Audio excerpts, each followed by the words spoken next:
Arizona basketball reaches rock bottom against UCLA in a game that Arizona needed to win. We are going to talk about that and a lot more concerning issues.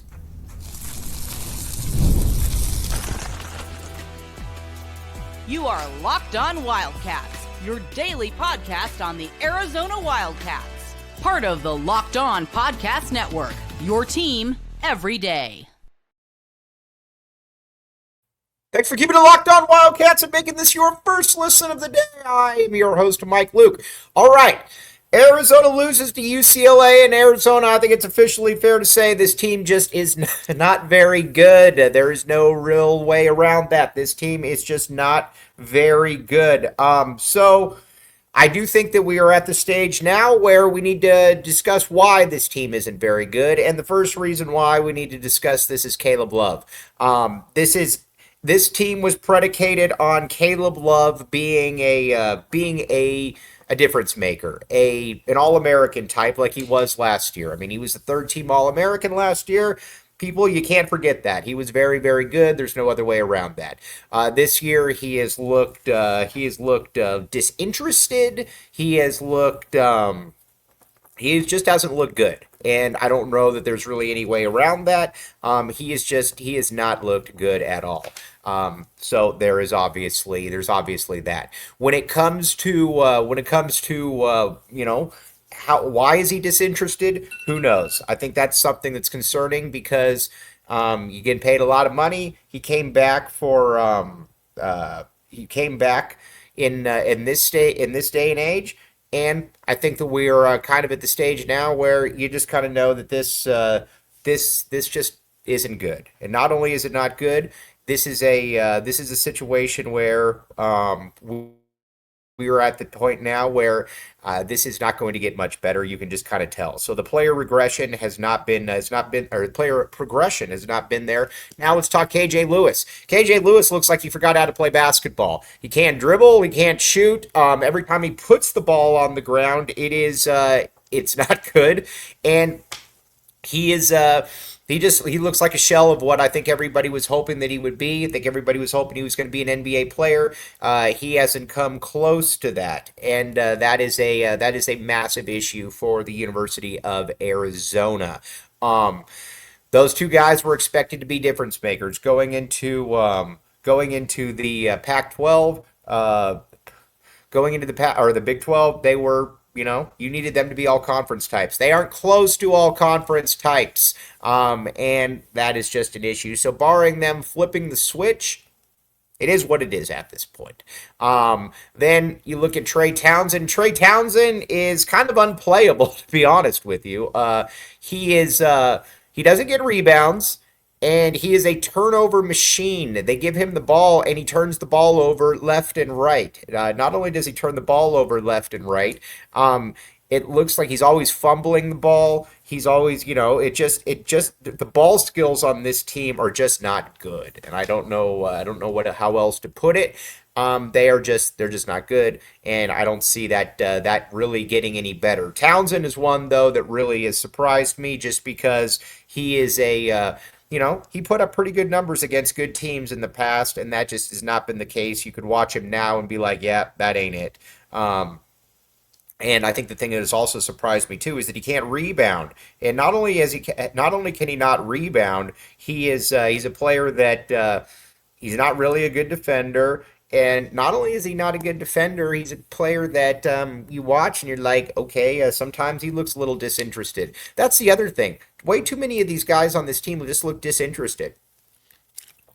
And I think that is a massive, massive concern for Arizona. These were players that you were going to count on. These were players that you were going to need to be difference makers, and they are just not difference makers. That's the best way that you could put it. There's really no other way. There's really no other way around this one.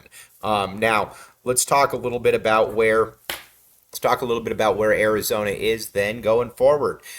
You got to play Carter Bryant more. I do not understand why Arizona is not playing Carter Bryant more. It makes absolutely no sense to me. You got to go through listen, I know he's young. You got to go through the growing pains, though, with him. You've got to go through where you can see somebody and see exactly what they can what they can do, what they can't do. With Carter Bryant, you know that, yes, he's young, but at the same time, yes, while he's young, I also know that he can get better. I don't know that Trey Townsend's not going to get better. Trey Townsend's just kind of who he is at this point, and I don't think that I don't think there's really any way around that. He just kind of is who he is. Carter Bryant's got to play more. If you're going to struggle, if you're going to, get that kid ready.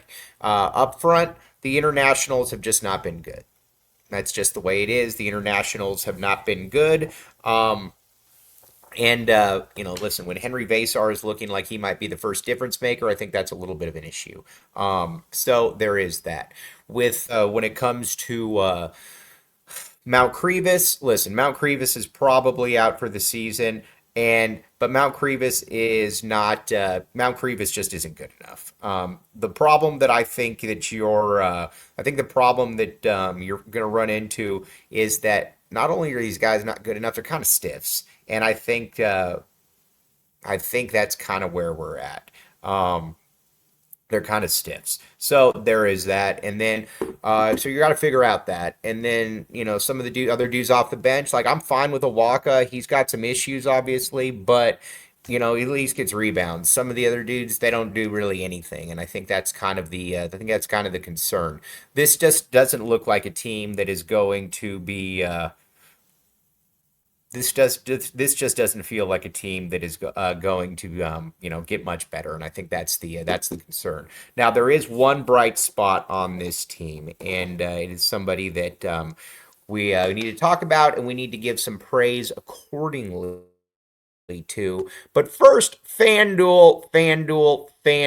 Check it out. Here's the deal with FanDuel. You can put down $5 and you can get $150 in free plays if that bet hits. That simple, that easy. Check out FanDuel. Again, another one of these. You're going to thank me later with it. You got the NBA, you got the NFL, you got college football, you got college basketball. Heck, you can say to yourself, man, I want to bet against some of these things. And not only do I want to bet against some of these things, I want to be able to say that, not only did I make some money, here's the slip to prove it. And if you're a new customer, like I said, you can put down $5 and get $150 in free plays. That simple, that easy. Check it out at FanDuel, FanDuel.com. You will thank me later. Thanks for keeping it locked on Wildcats and making this your first listen of the day. I am your host, Mike Luke. All right, one bright spot on the team is Jaden Bradley. We need to give Jaden Bradley a lot of credit here. Jaden Bradley is very, very good. He is he's the best player on the team, and he's the best player on the team by a mile. He's really, really, really good. And Arizona is very fortunate to have him. He is a defensive demon. He's just a guy that you can just tell that, at the end of the day, Arizona is going to be in good hands with Jaden Bradley. And not only is Arizona going to be in good hands with Jaden Bradley, Arizona is also going to be in a situation where that with Jaden Bradley, he can score, he can get to the hoop a little bit. Not only can he score and get to the hoop a little bit, he can also do a bunch of different things. And I think that's kind of what's kind of exciting about all of this, is that he can do a lot of different things. We will see how this all does play out, but I think we are also kind of at the point too, where you do know that Arizona is in a spot where you need more guys like him. You need more dogs, and Arizona just doesn't have dogs. And that is, I think, the concern, is that Arizona doesn't have dogs. And that was something that I think I was wrong on as well. You needed somebody like him to be able to come in there and, just be a difference maker. And not only did you need him to be a difference maker, you needed him to be a player that was going to, cause problems for the opposing team. He's been that one dude, but there hasn't been anybody else. And this is still coming back to Caleb Love. Caleb Love is he needed to be the All-American. He needed to be the player that has been that guy that was going to do stuff, and he just hasn't done it. And KJ Lewis, same thing. Those guys had to be difference makers. They haven't been. I don't know what's going on with them, but they just haven't been good enough. That's pretty much just the way that it is. Now, looking forward then, I don't see a lot of, outside of Caleb Love becoming an All-American again, I don't see a lot of I don't see this changing really. I mean, I think you're probably looking at this as kind of the hand you're dealt, and not only is this the hand you're dealt, probably not going to get a ton better. We will see how this all does play out, but uh, it's just not good. Now, as far as next season, you've got to hit the ball out of the park in 2025. You've got to get Koa Pete. You have got to get one of the two, Elijah Arenas or Braden Burries. Those are non-negotiable. And with Elijah Arenas, all the legacy dudes end up going to their parents' alma mater because they can make more money there first, and there is a little bit of, obviously, a connection. Elijah Arenas is going to be in that situation. You've got to be able to get him. You need him. I think the SGA comparison is a very, very good comparison, by the way. Shai Gilgeous-Alexander has a lot. There's a lot of, there's a lot of Elijah Arenas has got a lot of that game. You can see that he kind of patterned his game probably after him to a certain extent. So there is that. And then when you just watch this team, though, they need bucket getters. They need guys who can not only score, but can get to the basket and can make free throws. You're just really, really short on those right now. I mean, heck, last year I would complain that Pella couldn't dribble. I mean, Pella looks like Allen Iverson or Kyrie Irving compared to, KJ Lewis at this stage. Just is what it is. The player progression hasn't been there. You've also got to figure out the international route because these dudes aren't good enough. The guys that have come in here, they're just not close to good enough. And I think that's a little bit of the issue as well, is that these players are, I think you're kind of at the stage now where you just know that, yeah, these guys aren't good. And you got to figure that one out. But you've also got to be able to recruit at a much better level than that.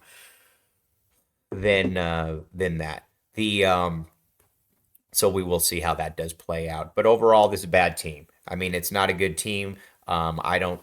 Right now, I don't see them making the NCAA tournament just because they haven't beaten anybody good, and they've lost in a variety of different ways. They've lost games where they've been up, and then they choke it away. They've lost games where they've been down, they get back to tie, and then they go right back to losing again. They've just found out a lot of different ways to lose games, and that's something that I think is very concerning. So we will see that. And then, Tommy's got, I like Tommy.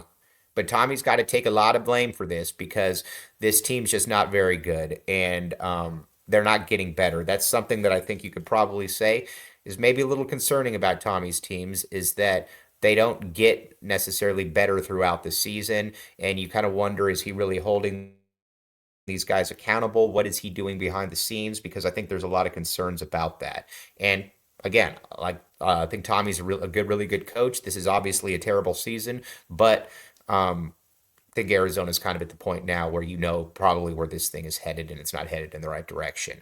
But 2025, though, that's kind of what you start looking for now. You've got to hit the ball out of the park with recruiting. You have got to be able to get better players in here. You've got to be able to get difference makers. And those three guys, those are difference makers. That's something that Arizona needs to do. You've already got Dwayne Aristote in here, 5-star kid.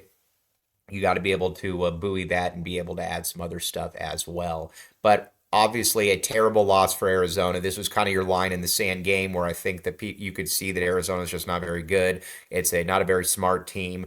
They do a lot of dumb things out there, and you don't really see that one changing. The passion, the disinterest, it's just, and that at the end of the day, that's also a reflection on the coach.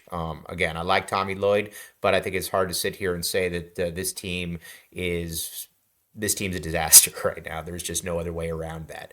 Okay, now we are a football school here, so we are going to talk Arizona football tomorrow. What more does Seth Dagey bring to everything here? What is the blueprint for Noah Fafita? What is going to happen with this offense? What kind of players can you bring in? Can you bring in a good offensive line? Can you bring in more wide receivers? I think in this day and age, you should be able to find wide receivers in the portal. How is that all going to play out? I think there's going to be a lot of different aspects to be able to see how this does play. But Seth Dagey, a little bit of glimmer of hope.